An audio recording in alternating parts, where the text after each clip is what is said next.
여호수아 24장, 드디어 오늘 대단원의 막을 내리는 그러한 본문입니다. 여호수아는 1장부터 12장까지 하나님이 약속하신 그 약속의 땅을 정복하는 이야기가 나오고, 13장부터 21장까지는 그 정복한 땅을 지파별로 가문별로 분배하는 내용이 나옵니다. 그리고 마지막 부분에는 여호수아가 그 남아있을 후손들을 위해서 당부의 말들을 하는 내용이 기록되어 있습니다.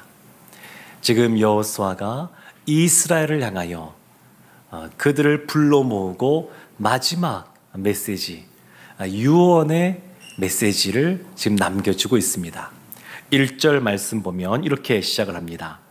여호수아가 이스라엘 모든 지파를 세겜에 모으고, 모든 지파를 세겜에 모았습니다.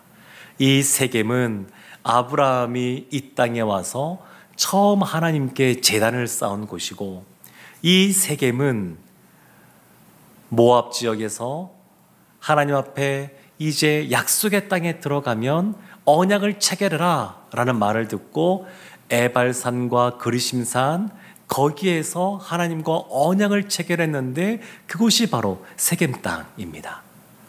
그 의미가 있는 그 세겜으로 사람들을 불러 모으는 겁니다. 여호수아가 유언의 말씀을 하는 것 같지만 사실 하나님이 그 땅에 정착하여서 분배까지 받고 이제 한 20여 년의 세월을 지냈던 그 이스라엘을 향하여 꼭 말하고 싶은, 들려주고 싶은, 그들에게 꼭 필요한 말씀을 여호수아의 마지막 그 입술을 통하여 이스라엘 가운데 전해주고 있습니다. 그래서 여호수아 24장 이 마지막 부분에서 여호수아가 지난 삶에 대해서, 과거 역사에 대해서 먼저 그것을 요약하면서 말을 합니다. 하나님이 이스라엘을 부르실 때 누구로부터 시작했냐면 아브라함부터 시작했습니다. 창세기 12장에서 아브라함을 부르셨고, 그리고 이삭, 야곱을 거쳐서 그들이 애굽에서 종살이까지 하게 됩니다. 그리고 그들을 하나님께서 구해내셨습니다. 그리고 지금 약속의 땅에 들어와서 정복하고 그 땅을 나누어 정착하게 되었습니다. 그래서 창세기 12장부터 여호수아 24장까지 이 말씀을 듣고 있는 그들에게는 그들의 현재에 이르기까지, 지금까지 하나님께서 어떻게 우리를 인도해 주셨는지 그것을 먼저 언급합니다. 여호수아가 이것을 말할 때에 핵심으로 붙잡고 말하는 것은 뭐냐면, 하나님이 우리를 부르시고 또 하나님이 우리를 자녀 삼아주시고 하나님께서 우리를 애굽에서 구해주시고 이 땅을 정복하게 하신 것 다 하나님의 은혜입니다. 그렇게 강조합니다. 지금까지 지내온 것 하나님의 은혜라. 이러한 찬양처럼 지금까지 우리가 온 것 하나님의 은혜입니다. 그런데 그 시작을 아브라함부터 시작하고 있습니다. 그러니까 이스라엘의 정체성이 무엇이냐? 이스라엘은 하나님께 부름받은 사람들, 부름받은 이후에 하나님의 은혜로 살아온 사람들이라는 겁니다. 그래서 하나님의 사람들은 세상 사람들과 차이점이 있습니다. 하나님이 모든 인류에게, 모든 사람에게 일반 은총을 베풀어 주시지만, 그러나 특별히 하나님의 사람들에게는 더 큰 은혜, 특별 은총으로 함께 하십니다. 그래서 세상 사람들과 달리 하나님의 사람들은 꼭 이 세상을 살아갈 때 무엇이 필요하냐면 하나님의 은혜가 필요합니다. 하나님의 은혜가 있어야 제대로 삶을 살아갈 수가 있습니다. 이것이 세상 사람들과 하나님 믿는 사람들의 차이점입니다. 그러면 하나님께 은혜를 받았으면 그 다음에는 어떻게 은혜 받은 사람들이 반응을 해야 될까요? 모태신앙인 분들이 가끔 이런 말씀을 하실 때가 있습니다. 목사님, 모태신앙은 모태신앙입니다. 모태신앙. 농담 삼아 하는 말씀입니다만 못하는 겁니다. 그런데 이것과는 달리 교회 생활과 신앙 생활도 비슷한 것 같지만 차이가 있습니다. 교회 생활은 부모님이 교회를 다니고 신앙 생활하면 그 자녀도 함께 뱃속에 있을 때부터 교회에 왔다 갔다 출입하게 되고 예배 자리에 참여하게 되고 교회 생활 할 수가 있습니다. 근데 신앙생활은 그것이 아닙니다. 신앙생활은 지금까지 지내온 것, 나의 나 된 것은 다 하나님의 은혜라는 것을 알고 있는 겁니다. 하나님의 은혜인 줄 알고 하나님의 은혜 가운데 살아가는 사람, 그러한 삶, 그것이 바로 신앙생활입니다. 그러니까 모태신앙이 진짜 신앙생활로 되려면 하나님의 은혜를 깨달아 아는 경험이 있어야 됩니다. 그래야 진짜 신앙생활이 시작이 됩니다. 그러면 하나님 앞에 은혜 받은 사람이라는 것을 아는 사람이 보이는 자연스러운 반응이 있는데 그것은 하나님 앞에 결단하는 겁니다. 은혜가 위로부터 우리 가운데 부어지면 은혜 받은 사람들이 하나님을 향하여 하나님, 제가 이렇게 살겠습니다. 주일 예배 잘 지키겠습니다. 주님 뜻대로 가정에서도 직장에서도 죽게 하듯이 하겠습니다. 이런 결단을 하는 겁니다. 이스라엘 민족이 지금 그와 같은 모습으로 나아갑니다. 그래서 여호수아가 14절에 이렇게 요구합니다. 그러므로 이제는 은혜를 다 받았으니까 그러므로 이제는 이걸 하라는 겁니다. 우리 14절 말씀 다 함께 한번 합독하도록 하겠습니다. 그러므로 이제는 여호와를 경외하며 온전함과 진실함으로 그를 섬기라. 너희의 조상들이 강 저쪽과 애굽에서 섬기던 신들을 치워버리고 여호와만 섬기라. 아멘. 그러므로 이제는 여호와만 섬기라. 여호와만 섬기라. 결단하라는 겁니다. 여호와만 섬기라. 그러면 하나님만 섬긴다는 것, 그것이 무엇을 말하는지 여호수아가 14절 말씀에서 크게 두 가지를 말하고 있습니다. 하나는 여호와를 경외하고 온전함과 진실함으로 그를 섬기라는 겁니다. 신앙의 결단을 하라는 겁니다. 하나님 앞에 세상을 두려는 것이 아니라 하나님을 경외하는 모습으로 또 온전하고 진실하게 흠이 없이 진실하게 확실하게 하나님을 섬기라는 겁니다. 이와 같은 신앙의 결단이 있어야 됩니다. 하나님의 은혜를 받은 하나님의 사람이라는 것을 알면 하나님 앞에 제가 더 믿음으로 살겠습니다. 하나님 앞에 이와 같이 참 예배자로 살겠습니다. 이와 같은 결단이 있어야 됩니다. 지금 여호수아가 이스라엘 가운데 이와 같은 결단을 요청하고 있는 겁니다. 두 번째 또 내용이 있는데 그것은 강 저쪽과 애굽에서 섬기던 신들을 치워버리고, 그러니까 이전에 아브라함이 메소포타미아 지역에 티그리스강, 유프라테스강 그 건너편 그 메소포타미아 지역에 살았는데 그때 아브라함의 아버지가 우상을 만드는 일을 했습니다. 근데 아브라함이 부름을 받고 그것을 다 청산하고 하나님의 부르심에 따라 일어서서 걸어 나왔습니다. 마찬가지로 아브라함이 그랬던 것처럼 또 애굽에서 이스라엘이 안타깝게도 하나님만 섬긴 것이 아니라 그들의 다신교적인 그러한 신앙의 영향을 받아서 그들이 하나님만이 아니라 다른 신을 섬기는 모습이 있었던 것 같습니다. 그래서 그것을 청산하라는 겁니다. 옛적의 삶을 청산하는 것, 그것이 바로 하나님을 섬기는 겁니다. 오직 하나님만 섬기라 라고 하는 것은 신앙의 결단을 하고 하나님 앞에 나아가는 것이요, 또 옛삶을 청산하고 하나님께 나아가는 겁니다. 근데 왜 사람들이 이와 같이 우상을 숭배하느냐? 세상 사람들은 다다익선같이 생각합니다. 많으면 많을수록 좋다. 신이 많으면 많을수록 좋고, 그 많은 신들 중에서 누구라도 날 도와주면 좋은데 여러 신들이 나를 도와주면 더 좋다.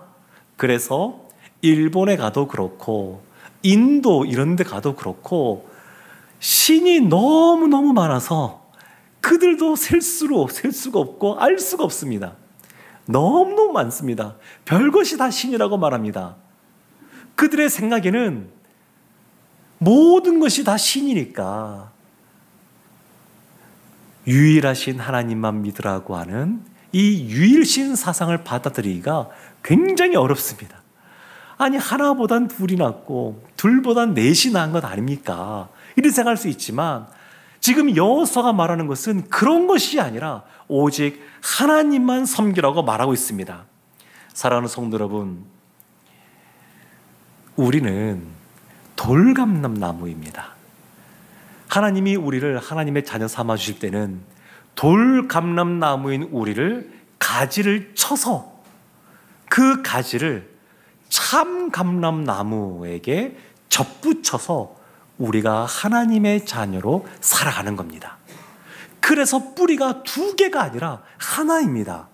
한 나무에 뿌리가 두 종류의 뿌리가 있으면 좋을 것 같지만 그런 나무는 있지도 않고 열매를 맺지도 못합니다.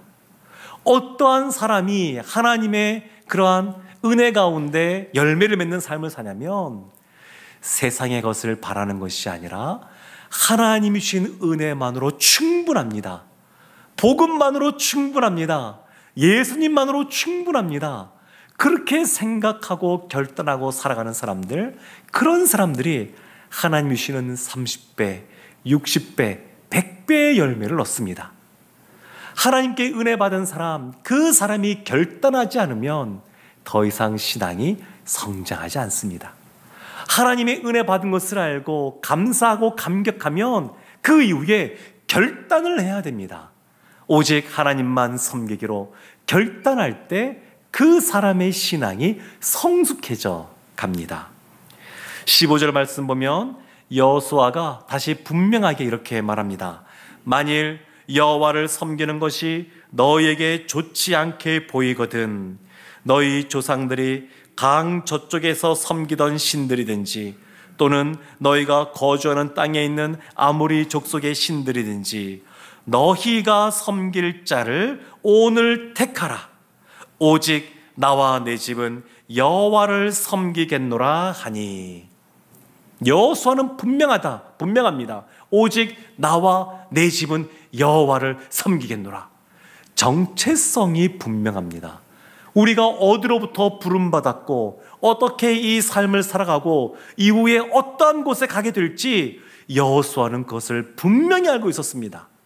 그래서 나와 내 집은 여호와를 섬기겠노라 이렇게 분명히 말합니다. 그러면서 이스라엘 가운데 너희도 너희가 섬길 자를 택하라 그렇게 말을 합니다. 이 말씀을 보면 마치 하나님을 두 개 중에 세 개 중에 취사 선택할 수 있는 것처럼 보일지 모르겠지만 그것이 아닙니다. 여호수아가 이것을 말하는 것은 하나님과 세상을 겸하여 섬길 수 없다. 오직 하나님만 섬겨야 된다. 그것을 강조하고 있는 겁니다. 이들 가운데 아직 이들이 나무로 우상을 만들어 놓거나 아마 그러지 않았을 겁니다. 여호수아 때 또 그 당시에 이스라엘 민족은 참으로 믿음의 삶을 살아갔습니다. 애굽에 있을 때 광야를 지나며 땅이 없고 오직 하나님만 바라볼 수밖에 없고 여러 가지 힘든 삶들을 사는 그런 광야의 시기를 지나면서 하나님만 의지하는 사람들, 믿음의 사람들로 변모됩니다. 그래서 없었지만 하나님을 바라볼 때 참된 부유함을 누린 사람들이 이 광야 세대, 그리고 가나안 땅에 정착하여 살아가는 정착 1세대가 그와 같은 사람들이었습니다.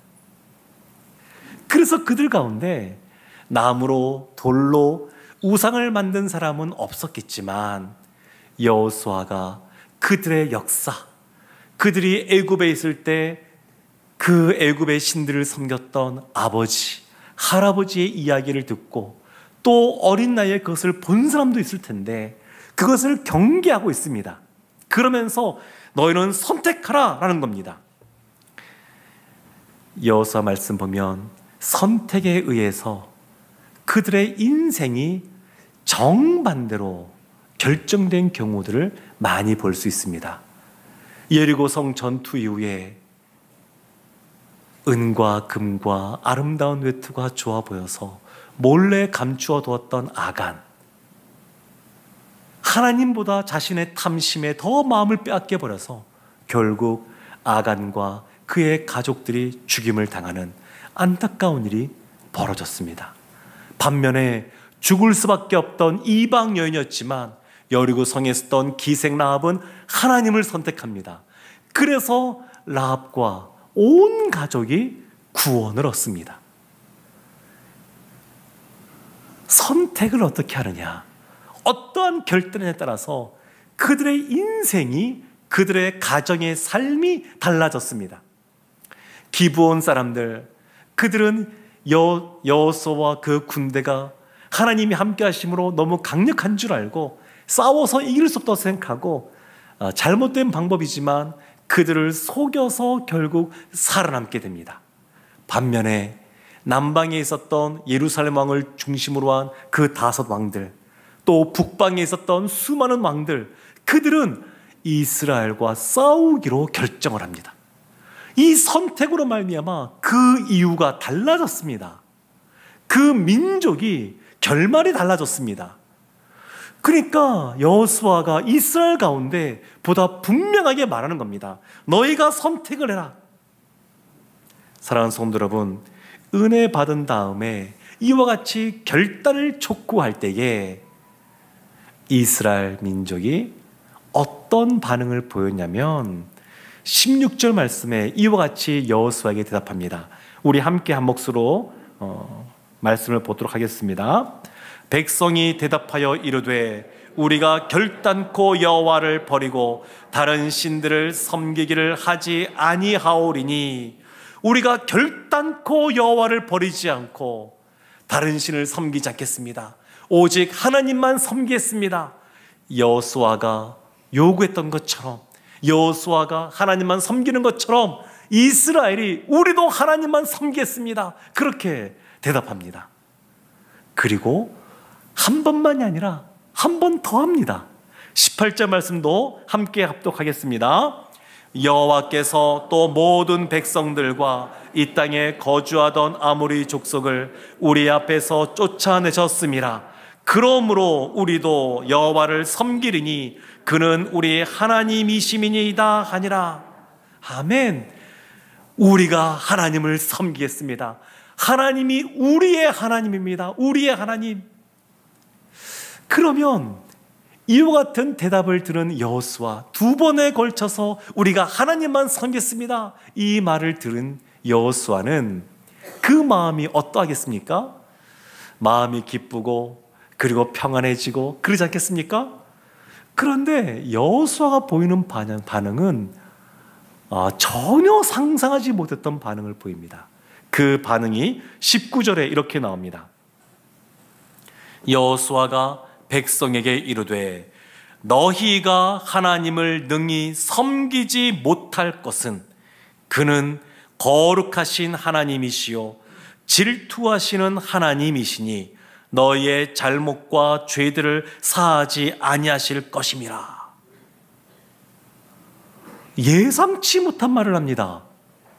지금 너희가 선택해라, 그리고 나는 하나님을 섬기겠다.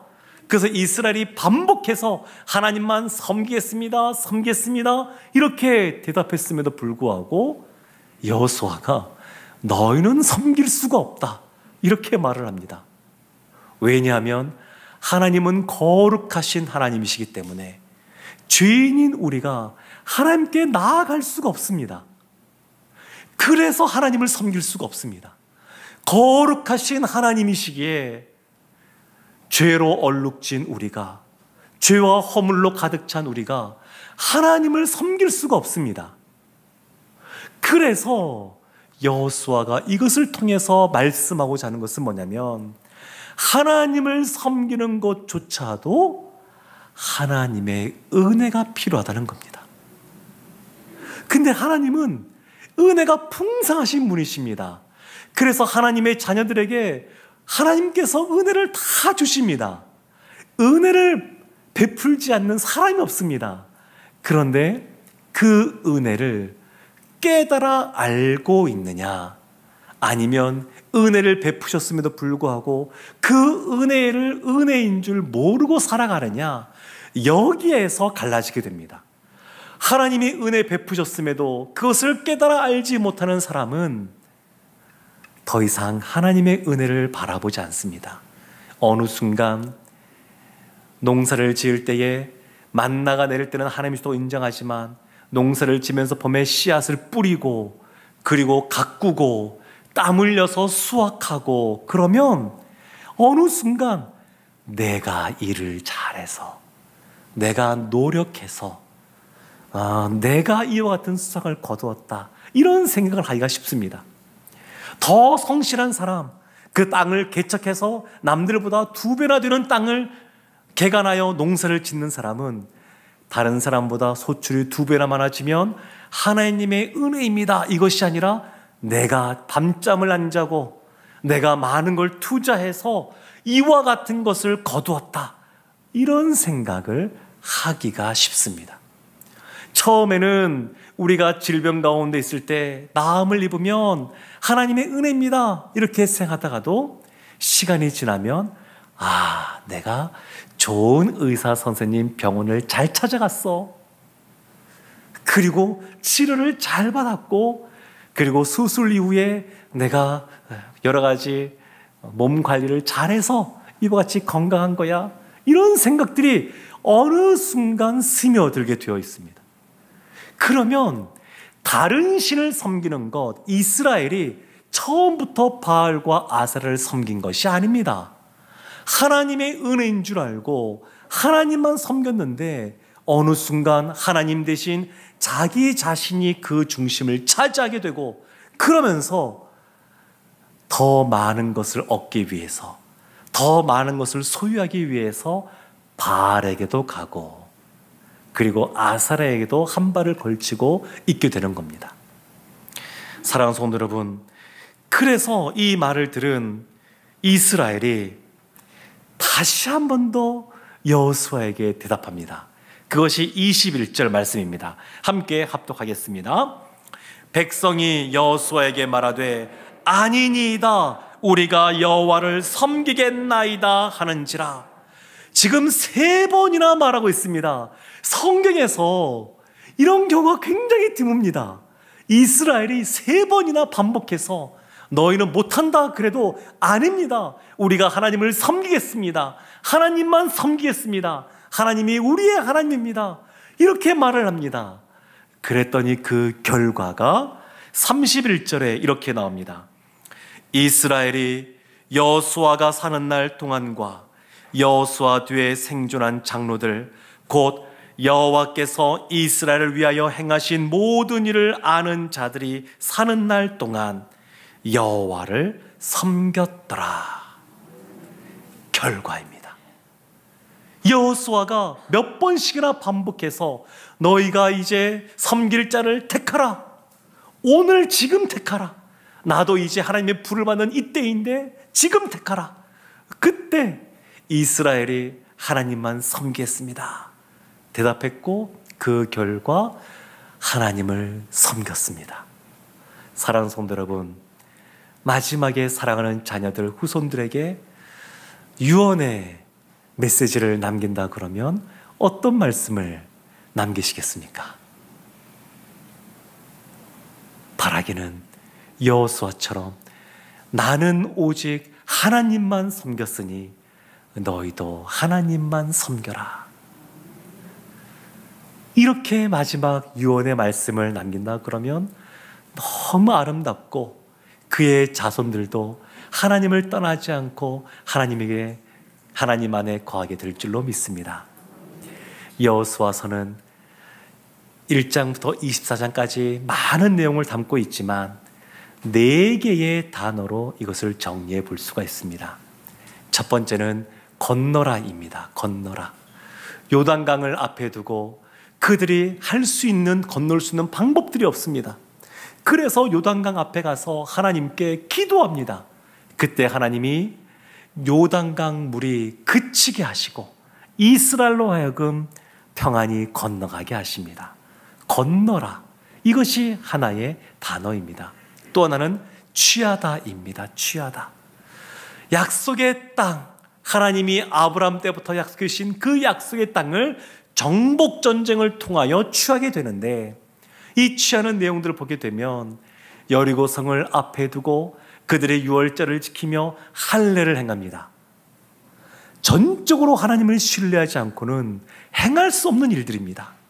여리고 성을 정복할 때에 하루에 한 바퀴씩 그 성을 돕니다. 그리고 마지막 날 함성을 지릅니다. 그러면서 전쟁은 나에게 속한 것이 아니라 하나님께 속해 있다. 이것을 그들이 깨닫게 됩니다. 남방과 북방까지 모든 전쟁이 다 하나님께 전쟁이 달려있다는 것을 깨닫는 그러한 시간들이었습니다. 건너고 취하고 그 다음은 나누다입니다. 나누다.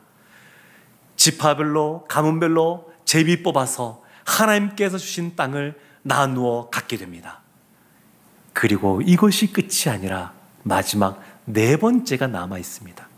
그것이 섬기다입니다. 섬기다.